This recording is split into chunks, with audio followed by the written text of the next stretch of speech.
یقین په خدای که نوم درته نه علم یو ځل یو هوټل ته تللی وم چا بوتلم ډوډۍ له افشا دیهان ته نو ما پکې یو سړی د خپل کلي ولیده چې ډوډۍ وخوړه او ښه مزېدار بوټان یې چولي او پتلون یې چولي او کوټ غریب سړی دی یاره اوس مړ دی خدای دې وبخي اوس مړ دی خدای دې وبخي غریب سړی دی په خدای که ادنا جومات یې ویلي ادنا جومات یې نه دی ویلي تاسو یې ټول پېژنئ پتلونه یې چولې دي بوټان یې چولې دي او کوټ یې پې د پاسه اچولې دي او چشمې یې چولې او کونټه یې ورسره او شادي حال ته راغی خلکو د سره نه پېژانده او به ډوډۍ وواله او لاړ ووته دې ځای نه خلک ځي هلته ټول دقه لوبې کوي مونږ ته خلک وایي وایي صاحبه د 400 میلمنو مې ویلي او وایي ډوډۍ خلاصه شوه 800 راباندې راغلل 1000 راباندې راغلل ما دا ټول پېښوریان او دا ګیر چاپېره خلک دا څومره دي هلته په کباړ کې په 10 روپۍ پتلون خرڅېږي او اچوي په 10 روپۍ کوټ خرڅېږي اسري کړی هغه واچوي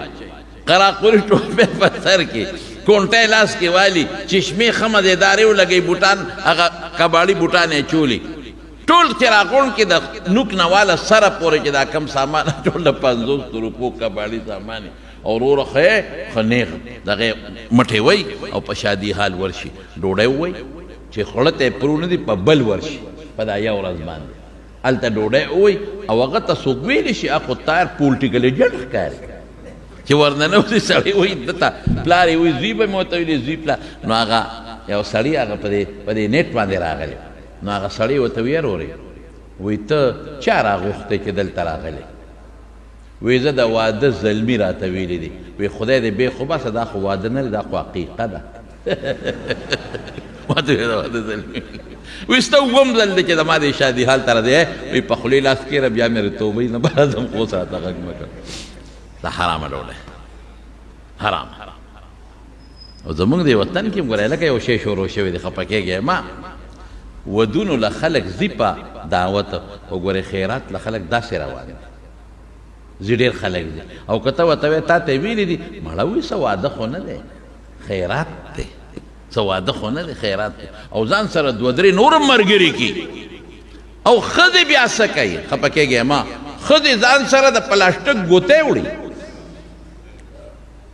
پخوا به په لمن کې اچوله یا په لوپټه کې به اچوله اوس ځان سره هره ښځه په ترخ کې د پلاسټک ګوتې وړي چې لومبی غوری څنګه راشي پلاسټک ګوتې چې کومه تکړه ښځه خولې والا خولوره دا چالاکې خو پکې شته که بس هغه ګوتې یې راوباسي او هغې یې کونډه واچوي بله غوری یې راوړه بله وره راوړه دا ولې دا خاوند له وړم دا بچو له وړم قسم په خدای حرامه ده بې تپوسه رسول الله مبارک فرمای څوک چې بې دعوته یو پردی واده له او خادی له او یو ډوډۍ له ورغی دخل سارقا وخرج مغیره غل ورننوت او ډاکې واچولو ډاکو تې بار